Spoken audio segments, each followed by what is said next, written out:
their mind, and understandably so. But now it's just purely about the game. One game to decide everything, potentially a spot in the candidates and a ticket to the next round of the World Cup. And Erigaisi is the first to arrive. Where is Praggnanandhaa? Just around 10 seconds left before the clocks begin, and they will start the clocks on the dot. That's how it works at the FIDE World Cup. Praggnanandhaa arriving late, and with only 3 minutes on the clock, you cannot afford any slip-ups. He arrives just in time, I'm assuming. No, the clocks begin. Where is Prag? Yes, it's clear that, well, Arjun is definitely feeling very uncomfortable starting the clock, but the arbiter was there and he asked him to start the clock. Otherwise, he would have waited for his opponent, and Prag is not there. He's losing valuable time. Okay, he has the white pieces. He can play it safe if he feels like, but this is crazy.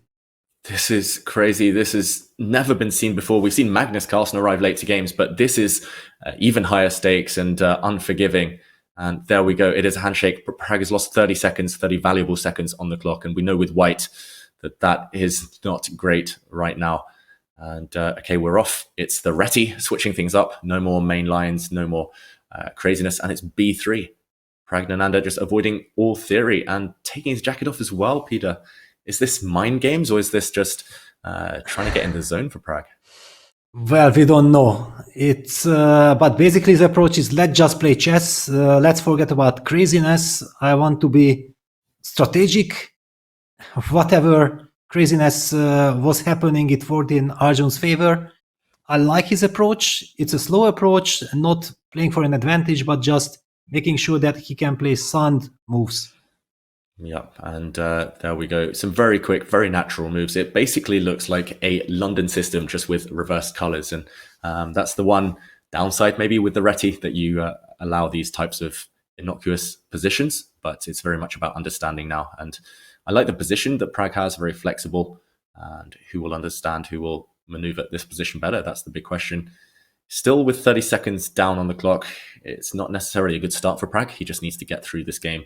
I think a draw here would prolong the tension. And of course, with white at this point, any draw might feel like a win. So we see a trade of knights, and he'll step forward in the center very shortly with his pawns. Yeah, knight takes d7. It's kind of a typical idea, opening up that bishop. The big question, is he going to go for the c4 setup? You are a big maestro of this. What would be your suggestion? Yeah, I tend to favor playing with c4 rather than e4. Just because it's not actually clear you ever want to step forward on the king side, and that tension is almost unbearable. But I really like what Arjun's doing here, gaining as much space as possible while white is indecisive. And okay, finally tension in the center.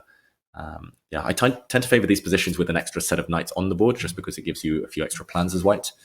But matter of taste, of course. Prag has a very healthy position, and yeah, it's all about the bishops. Black's bishop on h7 a bit stuck, even though it's on a lengthy diagonal, whereas white's bishop's on the long diagonal.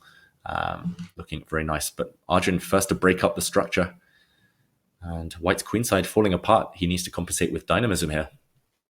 Yeah, knight e5 played, queen c7. The a4 move was a pawn sacrifice, aiming to destroy the pawn structure.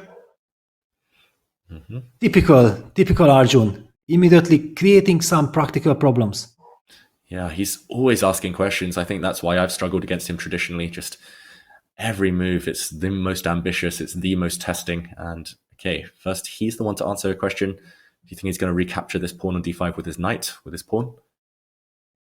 Tough call, very tough call. Intuitively, one would like to capture with the knight, I believe, but maybe capturing with the pawn is better, yes. And he captures with the pawn. Prag grabs that pawn on a4. Now it's a very loose structure. White has a weak pawn on a4, but also black's d5 pawn is not safe. The bishop on g2 is eyeing that. Queen a5 played. Queen b3. Yeah, Prag hits that pawn on d5, as you mentioned there, Peter.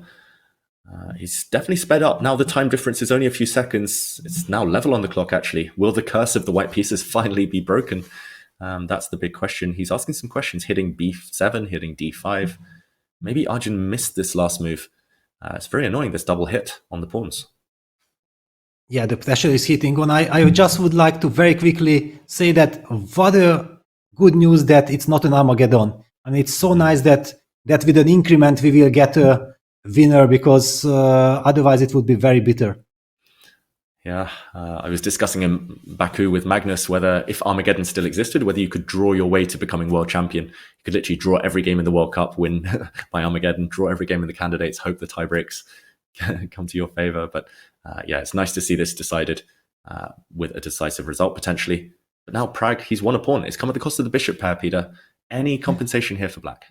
Well, if black's bishop would be on e6, yes, but that bishop on h7 is out of the game.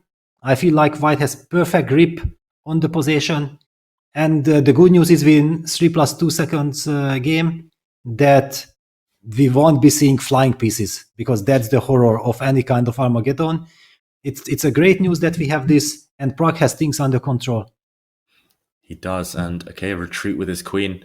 I think it's not just the fact that he's got an extra pawn here, but it's just the fact he has stability. Black has no pawn breaks. This black bishop on h7, normally with a bishop pair you say compensation, but this bishop on h7 is staring at a wall of pawns, and Prag's just going to retreat. He's forcing off one set. There we go, that's an exchange. And black's remaining pawns are pretty weak on c5 and b7. Feels like Arjun's a bit in panic mode here, down on the clock. And those mind games at the beginning, it feels like they've worked perfectly in white's favor. Queen to e6 here, hitting a pawn. He's stable, Peter. Extra pawn here for Prag. Yes, just defend this. The pawn on e2 is the soul of white's position. That's why we talk about a very stable construction. Prag goes for knight e3. That's a surprise. Removing that fantastic knight from c4. Yeah. And apparently it allows black to play the stunning c5, c4, and somehow opens up the bishop. Will Arjun play it? No, he misses this opportunity. If Arjun were in a must-win situation, as he has previously been, I think he would have played that c4 move, just throwing away pawns, trying to get his bishop back to life. But now he's allowed Prag to re-establish control. And look at that, Prag was aware of black's plan. He has prevented that with his rooks right now. And okay, getting his queen back active. Still all to play for. Arjun just needs to get through this game. Remember, a loss for anyone now, and they will be out of the World Cup. Okay, 5 played. He's going to gang up on this white a-pawn. Yes, but white can just probably sidestep with rook a, b1 and target the b6 pawn himself. Oof.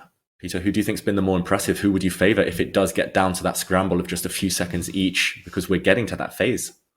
Both equally impressive, but okay, we know the nerves. Who will keep the better nerves? That's the big question now. Yeah, I think it's pure nerves. On position, white has the advantage, but anything can happen. It's 20 seconds against 15 seconds, only a 2-second increment. It's not online where you can pre-move. It's literally to the death. And okay, Arjun keeping an eye on white's pawns. Offering a trade now, Prag. He's giving up his a-pawn for black's b-pawn. White's knight holding everything together. Yes, rook takes a4 can be met by rook takes b6. Strong. Instead of queen trade, we're under the 10-second mark for Erigaisi.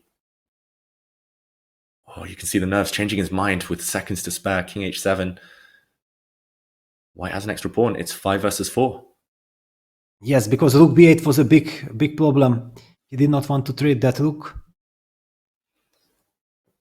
Where's the counterplay? Black's pawns all separated, especially the c5 pawn scattered. White's defending, controlling everything.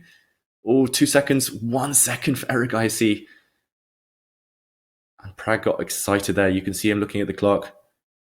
He's ticking down now. He made it with 1 second as well. And a trade of knight for bishop. Even with the 2 seconds increment, we see flying pieces. Yeah, I think we'll see more pieces fly, but White's king is coming. White is winning this endgame. White's rooks are about to land on the 7th rank. Okay, this is a scramble on the clock. A second pawn falls. Erigaisi has a hopeless position, but he's got time on the clock. That's his one saving grace right now. All bets are off. Making moves with 1 second, 2 second every single turn. Black's rook almost trapped. How does Prag finish this off? Do you think the clock will play a factor here? Oof. Barely pause for breath. Yeah, if white can accumulate some time, then it's completely winning. But Arjun is keeping on blitzing, not allowing Prag to to think. And e6 by Prag there. Has Prag let it slip? He thought he was checkmating maybe, but then panicking. He's given up some of his advantage, but he's still going to stay with a 2-pawn edge here, and Erigaisi needs to find a miracle. Offers a rook trade. And there we go. Prag ganging up on the e6 pawn. Yes. Now back on track. It's almost guaranteed at this point. White has 2 extra pawns connected. Black's king is cut off.